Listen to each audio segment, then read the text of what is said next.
Hey, Vinyl Community Jeff back again with the last installment of my scores, my haul from my trip to Richmond, Virginia this past week or so. When was that? Yeah, back when I did that. The first couple videos I showed my what I called my best of that I found at some of the stores. Anyway, so I showed the best stuff that I found. Now I'm going to show, this is mainly just a lot of, I don't know, you might, average stuff, but for good prices. And a lot of this was in the under $5 bin. But the first few that I've got here, again, these are from things I found at all the different stores combined. So we're just going to run through these real quick. I'm not going to spend a lot of time with them because a lot of these are classics that everybody knows. So, but I was just glad to find them.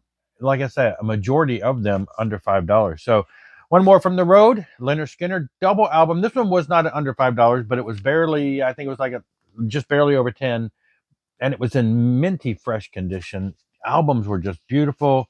Um, just look on almost unplayed. The stuff at the store was just everything was really almost. I'm just like, how does this guy get stuff that looks so good, very good, plus in most cases. So yeah, so I snagged that real quick because again, it was really cheap. This one this one, when I find this, it tends to be pretty beat up and it tends to be pretty rough even on the outside, much less on the inside, and it tends to be, people are asking crazy prices. And when I say crazy, they're like $20 or so. This one was under 10, but I think it was around 10. Alice Cooper's Easy Action. I'm still catching up with some of the early Alice Cooper band stuff.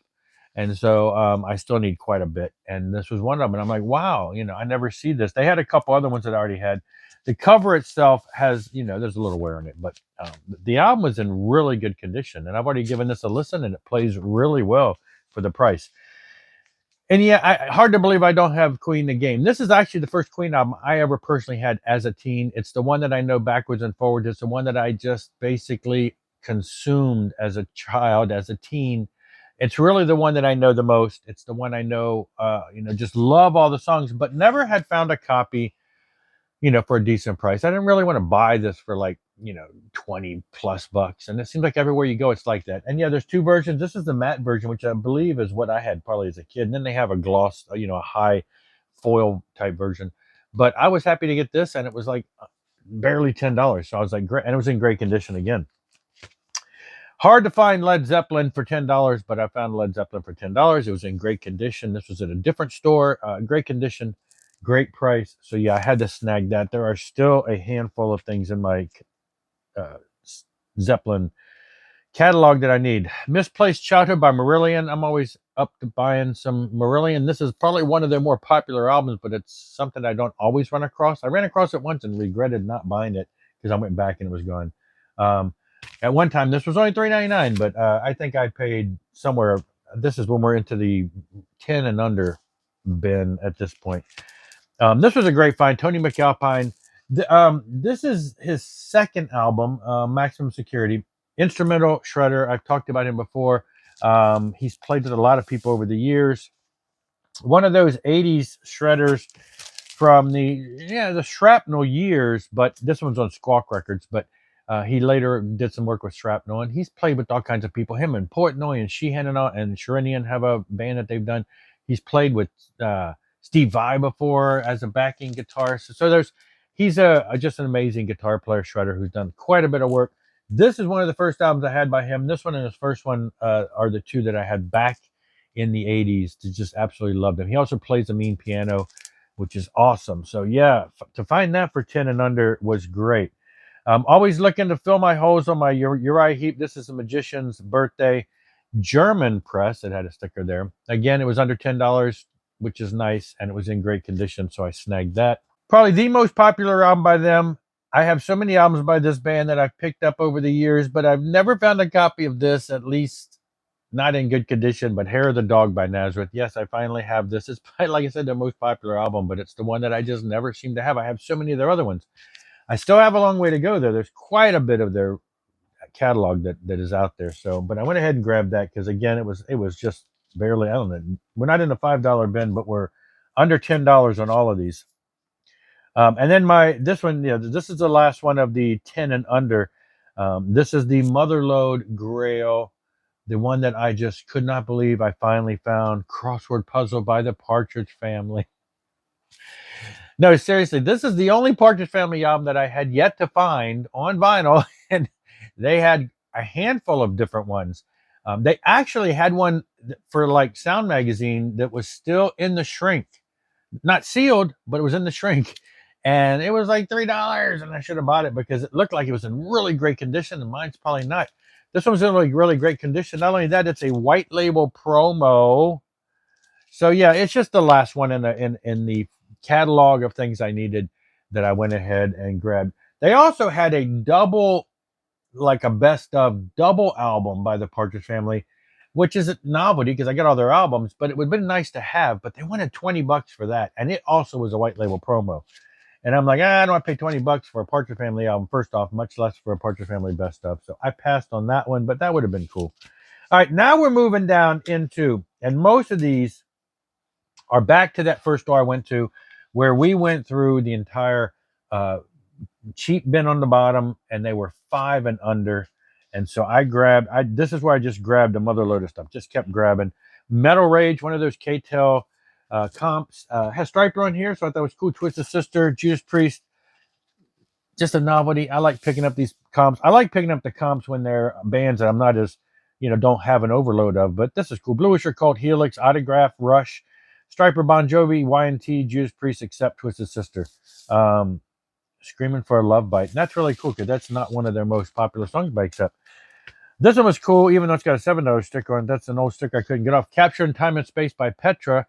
I have this, and I'm thinking, should I buy this? And I realized it's a gold stamp promo.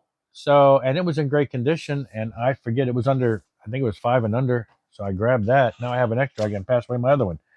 Now we're into some double records. These were the ones I'm like, I can't believe, double records for under $5 were great. So, Two for the Road by Kansas. Nice little Kansas live album. Again, great condition. Grab that. My wife almost was flipping, and she started to flip by this. I immediately noticed it just by the color. I said, stop, Deep Purple. And yeah, it's just a best of, but it's a double record best of from the first 3 albums. And there is a song in here that's a single, which I need to check. I don't know. It may not have been on the album. It's like another track. So I think there's a song on here that's not like on the albums that I have. So, but again, and I forget, it was either 3 or 5, but again, a double record set. This one I know was 3 because I'm like, I couldn't believe this, but the Jacksons live. I got into buying the Jackson stuff around the time when Michael was still with them, but then left in the later years. So I needed this album, and I need the Triumph album, which was like one of the last studio albums he did, or the one before the last studio album he did.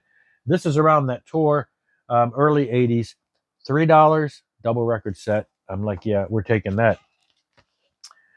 This one was 5 because that's the price on there. Genesis 3 Sides Live. This is where I hit a little spot of bands of Genesis, actually. Genesis 3 Sides Live. So this is, I had this back in the day.